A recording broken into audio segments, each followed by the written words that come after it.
Our speaker this hour is Sawyers. He is a native of Tennessee and a 2014 graduate of the Bear Valley Bible Institute. Of course, he is no stranger to this congregation. He is the director of development here, one of our instructors. He works also with the Bear Valley congregation in organizing the curriculum and education program. And he and Melody and their three wonderful boys are just such an integral part of this congregation. He wears a lot of hats. In fact, sometimes you'll even see him wearing a chef's hat, as he and Melody like to cook, and they have provided a lot of great meals for various occasions, including the banquet last night. So they work diligently for the kingdom of God, and we are just thrilled to have him here as a part of the program. But more than all that, he's a man that loves the Lord, loves the kingdom of God, and loves preachers and seeking hard, working hard to get to recruit others to come and to be a part of our program here.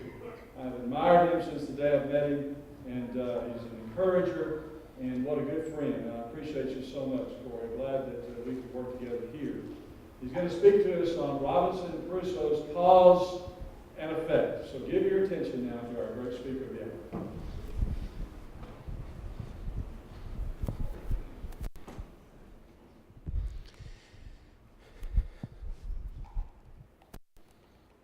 Before Wayne Nelson gets worried, I'm not going to be using this, so you didn't forget to plug anything in. You know, whenever we came back on staff a couple of months ago now, one of the things that was kind of awe-striking to me was the office that I was assigned to is the office that was formerly Bob Turner's office, who's a man whom I love and deeply respect and is a great mentor to me. And I called Bob and I told him, I said, "You'll never believe whose office that I was assigned." And he said, "Who's that?" And I said, "Yours." And he said, "Do you know whose it was before me?" And I said, "No, sir." And he said, "It was Warren Wilcox's." And I said, "So we've gone from Warren Wilcox to Bob Turner to Corey Sawyers. We are trending in the wrong direction for sure." But I'm thankful and blessed. I didn't get to have Brother Wilcox as an instructor, but I feel like I know him from all the stories that's been told. And this overhead projector and this chapstick is a good reminder for me. I appreciated so much what Denny had to say about him Friday night, because as I stand on this stage with so many well-qualified men to talk to you about apologetics and evidences, and here I am, a hillbilly from Tennessee. The only initials that's ever been after my name was LOL, and I really feel underqualified to be here. But as I think about it, and especially from the perspective that Denny mentioned with Warren, it's a good reminder, at least for me, of the fact that while we have PhDs and great men of academic that have studied these areas and have proven the existence of God in so many ways, that it's also so simple that a country boy from Tennessee can understand it. And sometimes and I love apologetics and I love studying Christian evidences. One time I was doing a series of lessons back in Tennessee at the congregation I preached for on evidences, and I had a guy come up to me and he said, "You know, I don't really like studying that kind of stuff." And I said, "Why not?" He said, "Well, just so much science and history," and I love science and history, so it fits into what I like. But I asked him a question. I said, "Well, what do you love?" Because I'll tell you the three main reasons why I love science and history and I love God's Word and I love the Lord. Three of the main reasons why I love studying apologetics is Garrett, Gordon, and Gannon. And I asked that man, I said, "Do you love your children?" He said, "Oh yeah." I said, "Then you need to love studying apologetics. Because if we don't arm them with how to defend their faith, then that faith will not be theirs for very long."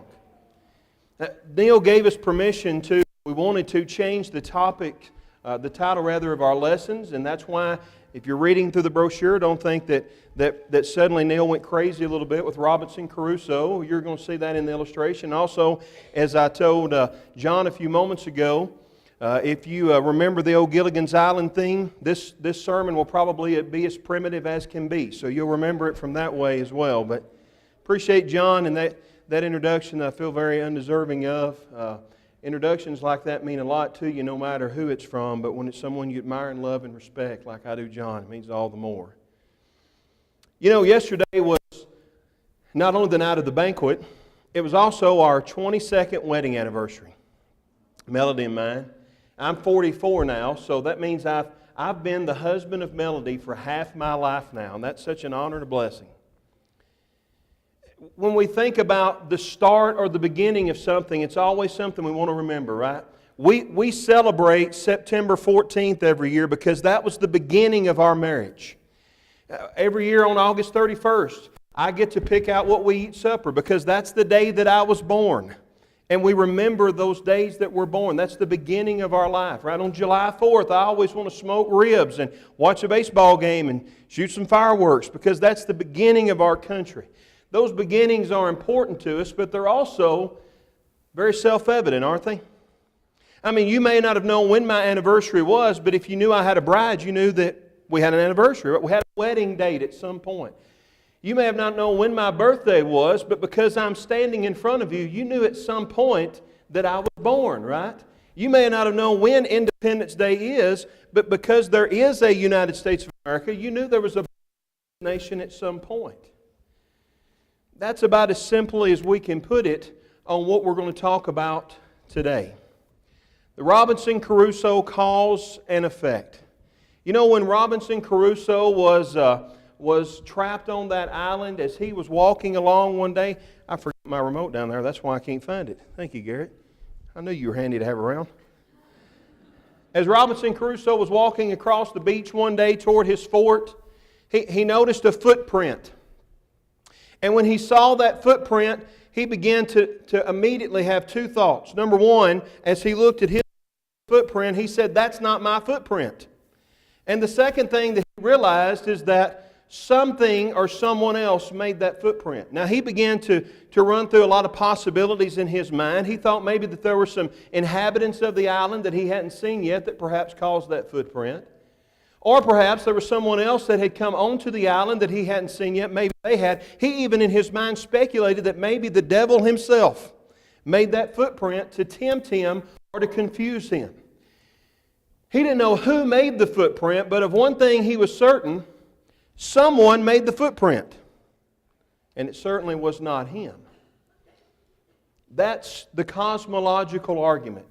And that's what we're going to be studying about for the next few moments today. It's the cosmological argument. And notice what we can, using philosophy and science, tell about where we came from, the beginning of it all, the start of everything. In fact, as you think about the different arguments that are presented, this is, in my opinion, the argument that you really ought to start with if you're going to try to explain to someone about the Lord. Whenever I was taking Christian Evidences at Bear Valley, Bart Warren was our instructor, and one of the things that he impressed upon us was not only his humility and love for us, but also that if you're going to teach someone who is atheistic, the first thing you have to show them is the possibility of God existing. Then you have to show them that Jehovah is that God. Then you have to show them the Bible is His Word. Then you can show them that Jesus is the sacrifice, the Son of God, whom we must be in. But it all begins with showing the possibility of there being a God. That's what the cosmological argument allows us to do. It's not a new argument. It's been talked about and proposed and debated for many centuries now. In fact, all the way back to Greek philosophy.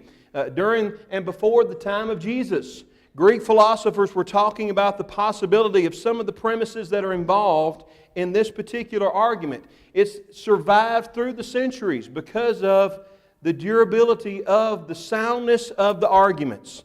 And so all the way from back in the days of Aristotle through Thomas Aquinas on into the past millennia when we have had some of the Muslim philosophers that have kind of tweaked it a little bit. The Kalam cosmological argument is often what this is called because it's part of this family of arguments. Even today, William Craig, who is not only a doctor of philosophy and religion, but is also one who's well known as someone who debates atheists very often. This is one of his favorite arguments to use. Jeff Miller talked about it tonight in his brief lesson and mention of it about how that this is his favorite because it's a beginning point. And if you're looking at your manuscript books, some of you reaching for it, you don't have to because I've studied a lot since April, listened to a lot of debates, talk. there's some familiarity, but you're going to get some new material on this. So if you would, just pull out a pen and paper and get ready to take some notes. And we're going to basically focus on one person's use of this particular argument, and that is Thomas Aquinas, and talk about how he developed this argument. I've just drank 2 cups of coffee and 4 Hershey bars and said a prayer in preparation, so we're going to go really quick, okay? There's 5 tenets, really, of Thomas Aquinas' argument. The 5th we're not going to talk about because there's an entire lecture dedicated to the teleological argument. But those first 4 are going to how we're going to begin our lesson today. We're going to look at his different aspects of this argument, his different ways of producing this argument, the cosmological argument. Then we're going to look at what some of that critical evaluation of it might be. And then finally we're going to look at what it all points us to in the end. These 4 that we begin with, though, this is the way that he makes these arguments. First of all, he makes the argument from motion. As he makes the argument from motion, what he's trying to do is show us that because something is in motion, then that means that there is something that moved it. You know, this is one of them that he directly got from Aristotle. We live in a world that is full of things that move. And because of the laws of inertia, we know that a body that is in motion stays in motion.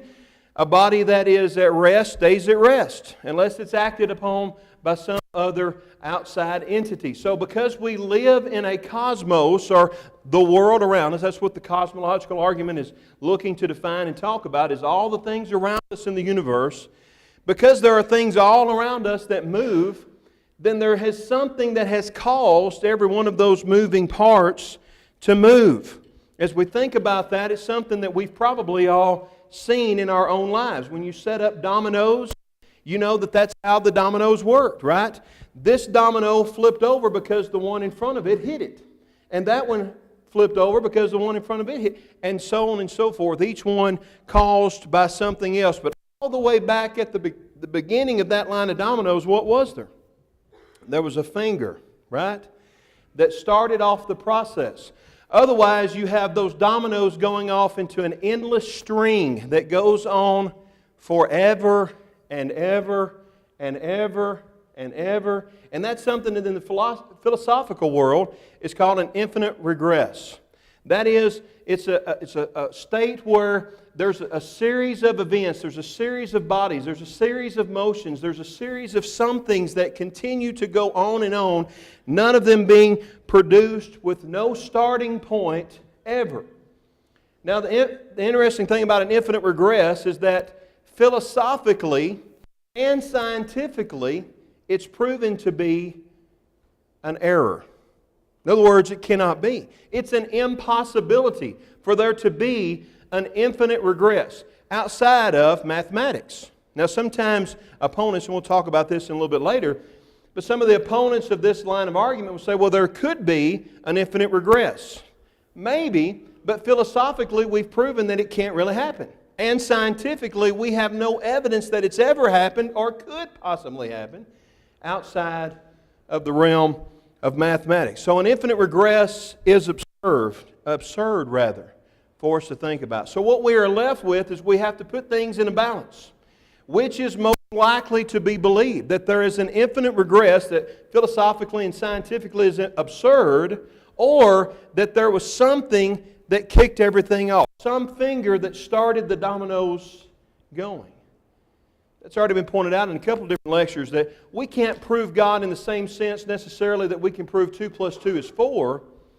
But what we're doing in part is we're looking at these arguments and the evidence shown and saying which makes most logical sense, right? So which makes most sense? An unmoved mover or an infinite regress? Here's the way he words the argument. Objects are in motion. Everything in motion was put in motion by something else. There cannot be an infinite regress of movers.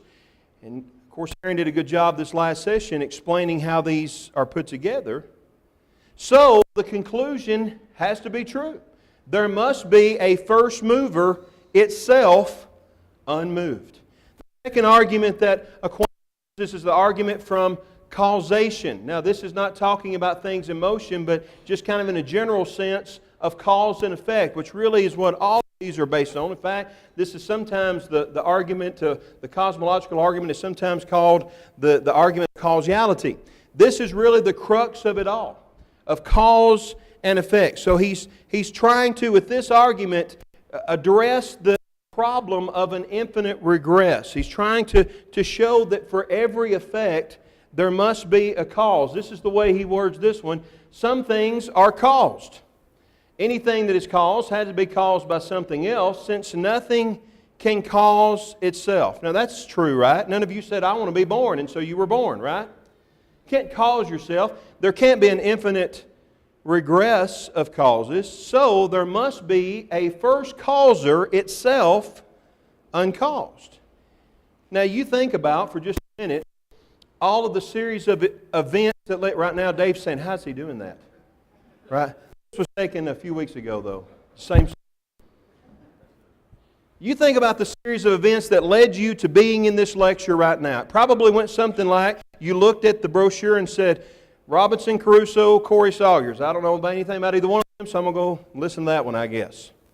That was caused by you going to the chapel to listen to Mike Bessel and finding it was already full. So you said, now what do I do? That was caused by you showing up this building, wanting to hear some lectures. That was caused by you getting up to... You can go back, and if you think about it far enough, you can go pretty far back, right? You can keep tracing that cause and effect way on back into history. But eventually, there's something that started it all, right? That's the idea that he's saying here. The third way that he makes this argument is the argument from contingency. So let's step back for just a minute and remind ourselves of some of the philosophical terms that Aaron talked about in the last hour, in case you weren't in this session. In the philosophical world, they define beings as being one of two kinds. You're either a necessary being or you're a contingent being. Okay? A necessary being is a being that has always existed, has always existed, will always exist, and that cannot not exist. Donnie Bates downstairs just cringed a little bit because I used a double negative. Cannot not exist. There's no way that things could be without that necessary being. A contingent being is a being that could not have existed. And as much as you might like to think that you are not a contingent being, the sad news is you very much are a contingent being. No matter how many selfies you take and put on Facebook, there is a possibility that you could not have existed. I know if you've seen It's a Wonderful Life, the greatest movie ever made, you know that things would turn out differently, right? And one of the points of that movie is that everyone impacts a lot of people in our lives. But guess what happened when George Bailey was ever born? Everyone else continued to live. Their lives were different, but everything continued on because he's not a necessary being and neither are we. This argument goes this way. There are contingent things. Contingent things can cause other contingent things, but there cannot only be contingent things. Remember, otherwise we wind up with an infinite regress, and an infinite regress is impossible, so there must be at least one necessary being. And then the fourth way that Aquinas makes this argument is the argument from degrees. Okay? The argument from degrees. And basically this is that we have to have a measuring stick. Okay? So what is hot and what is cold? What is small and what is big? What is evil and what is good? It all depends on how we measure it, right? None of those can exist in isolation. Hot can't exist in isolation. There has to be cold for you to know what it is. Everything is measured off everything. If I told you that Gannon, my 8-year-old son, and I went out on a walk and we saw an animal about this big, right? What would you think? Well, it depends on what you just pictured in your mind. If we saw a dog about this size, you'd say that everything went dark and we don't know what happened, right? Did I do that? Yeah, there we go. If we saw a dog about this big, you'd say what? That's a small dog, right? If I told you that we saw a rat about that size, you'd say, well, that's a big rat, right? How do we know that? Because we compare things to other things, and that's how we know what big and large is, right? You probably have seen my favorite sermons to preach about in apologetics is about the flood. And if you've ever seen those scales, we think of the ark as this little tugboat that the giraffe's hanging out about to fall out. But when you see the scale of how big the ark really is compared to a 747 and to a Brontosaurus and to all these other different things, it's huge, right? We compare things to other things to determine what they are. That not only works in real things, but it also works in abstract ideas as well. So, how do you know that A+ that you got is a good grade? Some of the students are saying, I've never had one, right? Well, you know it's the best grade you can get because it's at the top of the scale, right? But you have to have the rest of the to know this. Well, that's basically the idea that he's making in this argument. Properties come in degrees. In order for there to be degrees of perfection, there must be something perfect against which everything else is measured. So, there must be a pinnacle of perfection. Now, that's basically the way Aquinas has made these arguments. But every argument must then come under critical evaluation. And there are a lot of different arguments made against these particular this family of arguments in the cosmological argument. Some of those include the fact that, the cosmological argument doesn't establish the existence of any particular God. That's why people of various religions throughout the centuries have used this same religion to prove their God, right?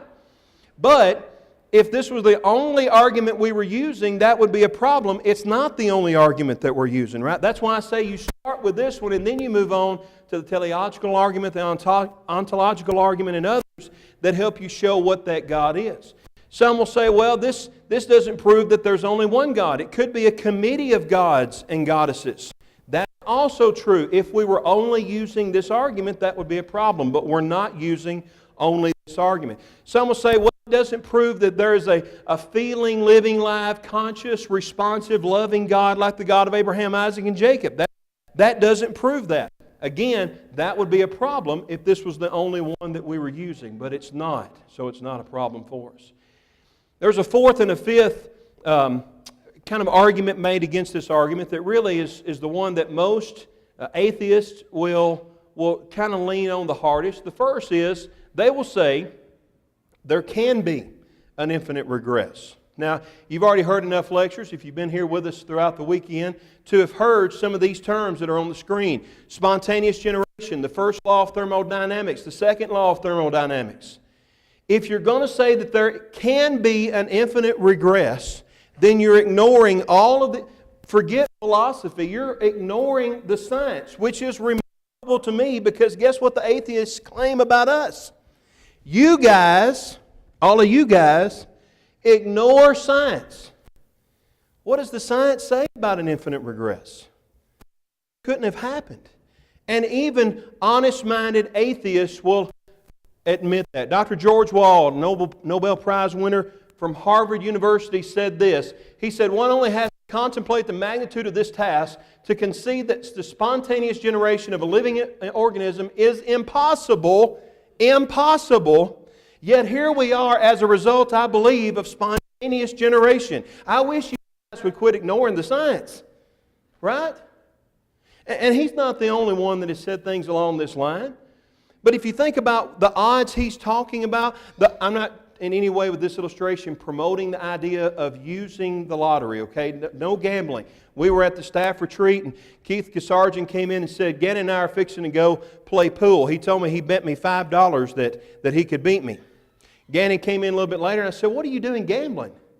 He said, I'm not gambling. I said, Mr. Keith said you bet him $5 you could win. And he said, well, betting's not gambling, is it? Well, that's a whole other issue for another time. I'm not promoting betting or gambling, okay?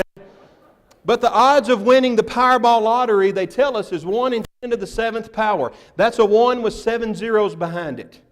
To win it twice is 1 in 10 to the 14th power. That's a 1 with 14 zeros behind it. Statistically, it's possible, but statistically, it's also absurd to think about. Now, this next guy on the screen is Charles Eugene Guy. He's a Swiss mathematician, and as Andy Griffith would say, he's a good mathematician, right? He says that the odds of one living, given as much time, and that's the history, the hero rather of evolution is time, given endless time, endless possibilities, all the different scenarios that could exist, the possibility of one single-cell organism spontaneously coming to life. The odds are 1 in 10 to the 160th power. That's a 1 with 160 zeros behind it. To give you an idea what that's what the number looks like. That's a big old number. I don't even know what to call that number. Yes, I do, really, because statisticians will tell us that anything over 1 in 10 to the 50th power is absurd. This is 3 times absurd. To believe that one single cell could pop into life. Not to mention all the different things that the guys from Apologetics Press and other speakers have talked about and all the different evidences that are out there. It's absurd. Interestingly, that's the same word that Charles Darwin used when he said to suppose that the eye could have been formed by natural selection seems, I freely confess, absurd in the highest degree. 1 in 10 to the 160th power is the highest degree. It's absurd, see? George Gaylord, if he's the king of evolution, this is the crown prince of evolution, okay? George Gaylord said the sudden appearance of life is not only the most puzzling feature of the whole fossil record, he says it's also its greatest apparent inadequacy.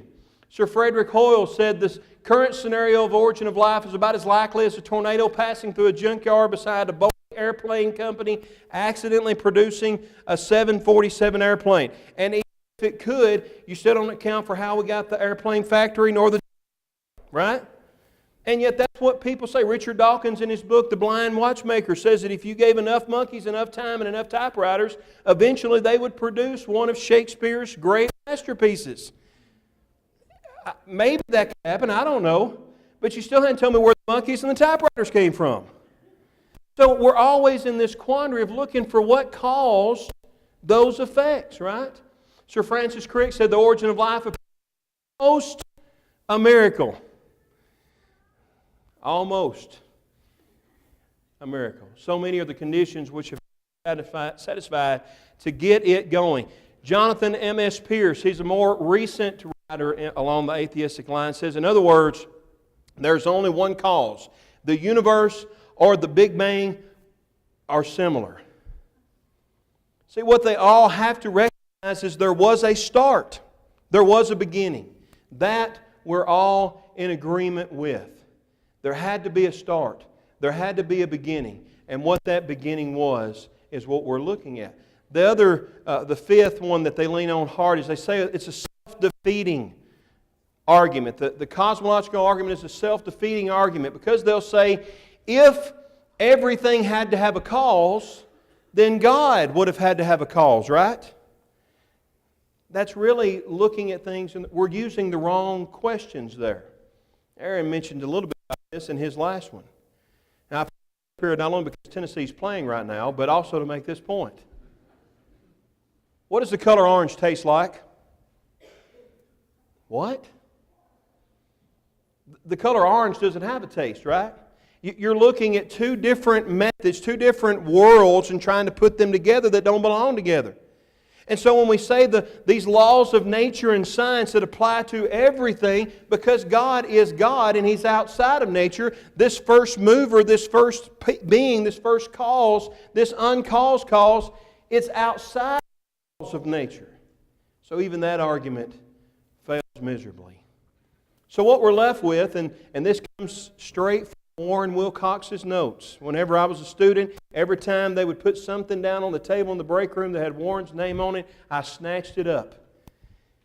According to Warren's notes, here's what we're left with possibilities of what the start was. Number one, it could be the nebular, is what the origin of the world was. This idea is that there was this big mass of matter that began to contract and to spin around and throw things off. The problem with that one is that it doesn't account that came from. There's the planetesimal, which is basically the idea that there were these two stars that were passing by in the night, and they got close enough to each other that their gravitational pull began to pull each other apart. And as they pulled each other apart, the different things that they were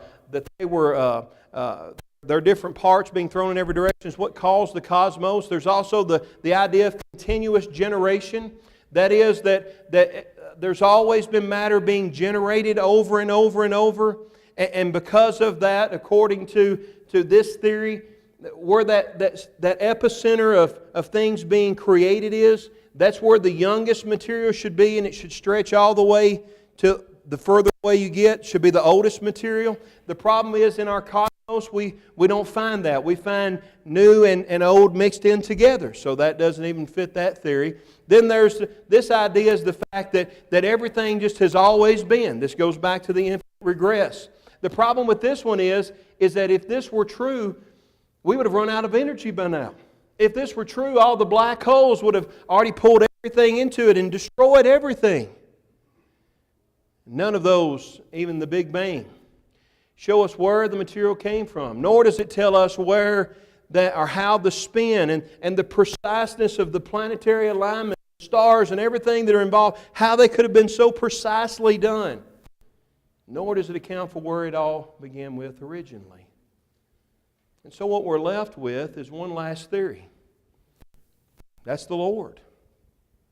That in the beginning God created the heavens and the earth. Now we put that back on the scales, in which is most likely believable. Which leads us back to the Word of God. As so many of these lessons we've tried to do. That reminds us that there is evidence out there. In fact, in Romans chapter 1, it's almost like Paul is using the cosmological argument. When he's saying if you look around at everything, you realize that God has left the evidence there for us. Notice what he says in verse 19. It is evident that He's there. How is it evident? Because these invisible attributes, He doesn't put them right in front of your face. Otherwise, it would take no faith, right? But they're there. One of those is His eternal power. When you look around, every theory about how it all got started involves a massive amount of power. And that's easy to see, isn't it? I've always said you can't hunt, you can't fish, and you can't farm. Be out in nature and not realize there's a God. Right?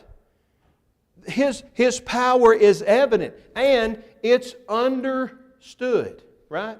Through all those things that have been made. The fact that there's been something made shows us that there's something that made it all, or someone that made it all.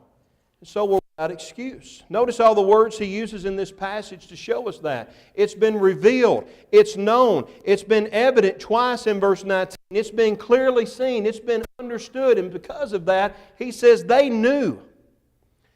Even though they knew God, they chose not to follow Him. With all the evidence that's out there, isn't that what it boils down to? Peter talks about in 2 Peter about being willfully ignorant of God and His ways. That's what we have to be, is willfully ignorant with as much evidence as He's put out there for us. There's some other passages you can look at, like Acts chapter 14, Acts chapter 17, Psalm 19, in which all of these different passages, it's the cosmological argument. In Acts chapter 14, Paul is pointing them back to because you see creation, you see there's a God.